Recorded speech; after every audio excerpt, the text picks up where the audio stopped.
J'adore ces deux phrases de Danton. Pour vaincre, il nous faut de l'audace, encore de l'audace, toujours de l'audace. Et la deuxième phrase, ma demeure sera bientôt dans le néant. Quant à mon nom, vous le trouverez dans le panthéon de l'histoire.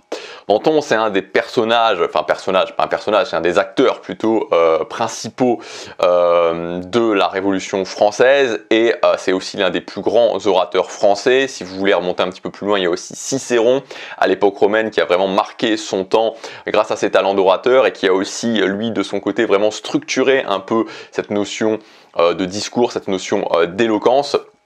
Et l'éloquence, finalement, c'est l'art de toucher, mais aussi l'art de persuader par le discours. Moi, à titre personnel, j'étais vraiment très mauvais à ce niveau-là. J'étais mauvais, et en plus, ce qui vraiment, et peut-être que vous ressentez ça aujourd'hui, si vous êtes quelqu'un qui avait du mal à vous exprimer à l'oral, qui vous sentez pas très à l'aise à l'oral, pas très bon, pas très performant à l'oral, et aussi au niveau de l'éloquence, c'est aussi le problème, en fait, si vous voulez, que souvent, ce qui nous maintient, c'est par rapport à certaines personnalités, comme la mienne, mais peut-être si c'est ton cas comme la tienne, où en fait l'expression orale, l'éloquence, c'est aussi la confrontation au regard des autres. Et ce qui nous maintient dans le fait de ne pas réussir à s'améliorer par rapport à ça, c'est justement que c'est difficile, c'est-à-dire que expression orale et confrontation au jugement des autres sont fortement liées et ça peut être parfois très difficile à encaisser. Quoi que vous fassiez en termes d'expression orale, vous êtes confronté au jugement des autres. Et c'est ça vraiment, comme je te disais, voilà, c'est ça qui peut vraiment être bloquant, être limitant, faire même se sentir mal. Voilà, je te prends l'exemple des vidéos sur YouTube. Si tu fais des vidéos sur YouTube, bah, tu es forcément confronté à ce jugement des autres, parfois qui peut être assez violent. Là, il y a quelques temps, j'ai fait des shorts et il y a un short qui a pas mal fonctionné sur le charisme.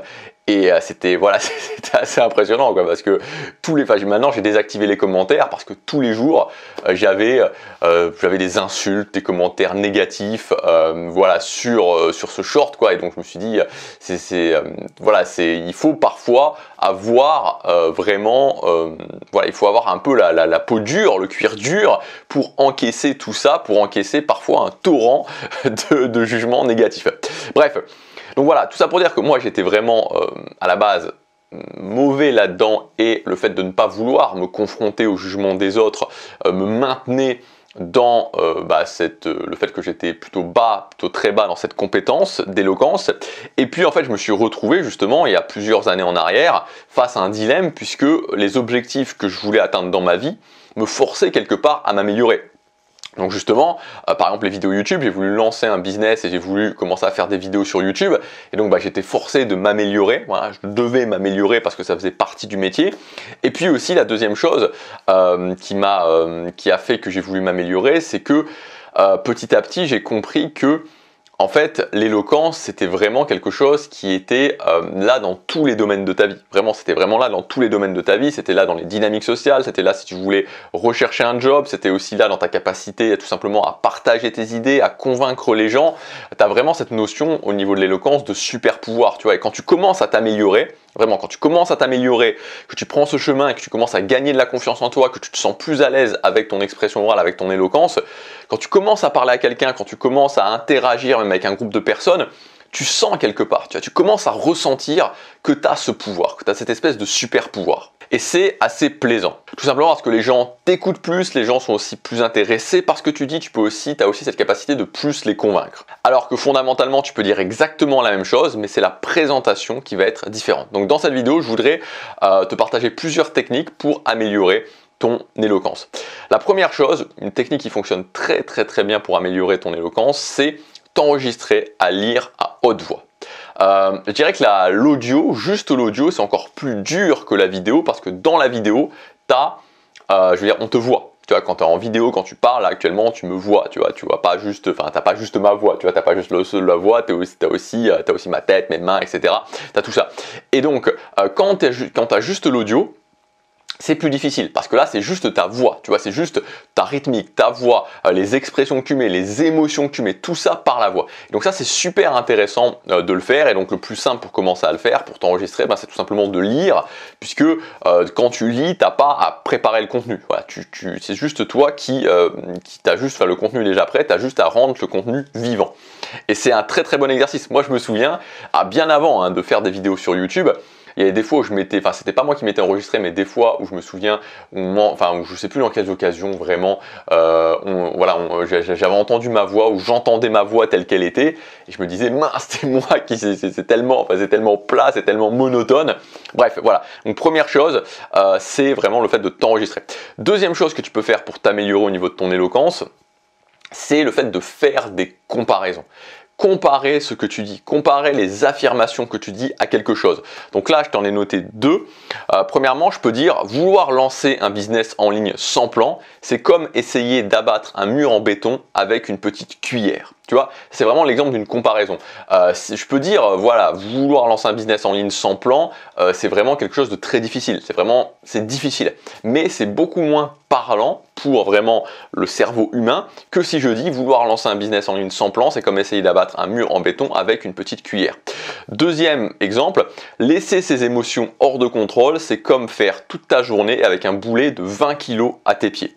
Voilà, et si, c'est beaucoup plus parlant de dire ça que si je dis juste laisser ses émotions hors de contrôle, c'est vraiment avoir, si je prends le nuage c'est encore une comparaison, mais c'est vraiment avoir, c'est vraiment vivre une journée beaucoup plus maussade, c'est vivre une journée où on va être dans ses pensées, tout ça c'est beaucoup moins parlant en termes, pour montrer que ça. Et donc, et en fait ça il faut vraiment le travailler. Moi c'est pas quelque chose de, même toujours actuellement je suis pas excellent là-dedans, il faut un petit peu se forcer à le faire, et ça permet d'imager ton discours en fait, et ça rend ton discours beaucoup plus clair, beaucoup plus lisible pour les gens. Et enfin, troisième et dernier exercice, c'est un exercice que j'aime beaucoup. C'est un petit peu, ça sort un petit peu des choses du cadre habituel, mais en fait quand on parle d'éloquence, souvent il y a quelque chose qu'on oublie. Ça je m'en suis aperçu, et j'ai pu notamment le voir par exemple sur des gens qui font des vidéos YouTube, parce que c'est quelque chose qui ne trompe pas, c'est la structure de la pensée en fait. Structurer sa pensée, structurer la façon dont on dit les choses. On en parle très très peu, mais la façon dont tu es capable de structurer tes idées, de structurer ce que tu dis, c'est très important en fait. C'est très important, encore une fois, pour qu'on comprenne ce que tu dis, pour que ton discours ait un impact, pour que ce que tu dis ait un impact. Et en fait, un exercice que tu peux faire par rapport à ça, que moi je trouve assez fun, c'est l'idée d'essayer de remanier les histoires des autres. Donc en gros, l'idée c'est que tu as forcément dans ton entourage des gens qui te racontent des histoires, et tu as forcément dans ton entourage des gens qui te racontent des histoires, où quand tu écoutes ces histoires, tu te dis j'ai pas envie de les écouter. Tu vois, voilà, c'est clairement ça où tu te dis cette histoire. Tu connais les personnes dans ton entourage ça peut être des collègues, ça peut être de la famille, ou peu importe, des amis plus ou moins proches, où tu sais que ces gens-là, quand ils te racontent une histoire, quand ils disent ah tu sais pas ce qui m'est arrivé, et dans ta tête tu dis oh non, oh non s'il te plaît pas une histoire, pas une nouvelle histoire, parce que tu sais que c'est des personnes qui sont pas douées pour raconter des histoires, qui sont pas douées pour raconter des anecdotes. Moi ce que je t'invite à faire, c'est tout simplement de l'écouter, mais de l'écouter dans une optique plutôt active, et de te dire en fait qu'est-ce qui fonctionne pas, pourquoi son histoire fonctionne pas, pourquoi c'est pas marrant, pourquoi personne n'a envie de rigoler, pourquoi personne n'a envie d'écouter. En fait quand tu commences à faire ça, tu t'aperçois que c'est pas une question de ce que la personne dit en soi, c'est surtout la façon dont elle va structurer son histoire, dont elle va mettre les éléments en place. Et en fait, tu peux vraiment t'entraîner à la fin, ou même pendant, à te dire ok, j'aurais plus dit ça comme ça, ou j'aurais restructuré les choses de cette façon-là pour que c'est beaucoup plus d'impact. Donc voilà pour ces exercices pour améliorer ton éloquence. Premièrement, t'enregistrer, ça tu peux le faire super facilement, et je t'invite vraiment à faire ça si tu es créateur de contenu, t'enregistrer à haute voix. Deuxième chose, essayer vraiment dans ta vie de tous les jours, si tu crées du contenu, de faire des comparaisons, un maximum de comparaison, c'est très utile. Et enfin, voilà, dans tes interactions, essayez toujours de voir quand quelqu'un te raconte une histoire, qu'est-ce qui fonctionne pas, ou qu'est-ce que tu aurais pu faire mieux pour que cette histoire soit plus intéressante. Si tu veux aller plus loin, j'ai une ressource qui est gratuite qui s'appelle Dynamique Sociale Décodée, c'est dans la description, c'est une formation d'1 heure où je t'explique vraiment.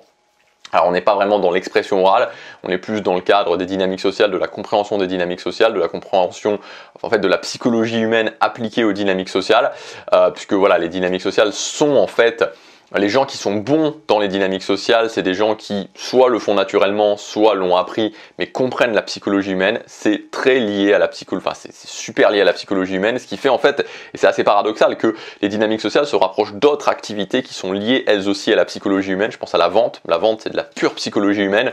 Donc en fait, finalement, en général, quelqu'un qui est bon en dynamique sociale, c'est quelqu'un qui est potentiellement très facilement bon en vente. Ça peut se, c'est pas tout à fait la même chose, mais ça peut se transférer très facilement. Quelqu'un qui est bon en vente, c'est aussi quelqu'un qui potentiellement peut être très bon en dynamique sociale.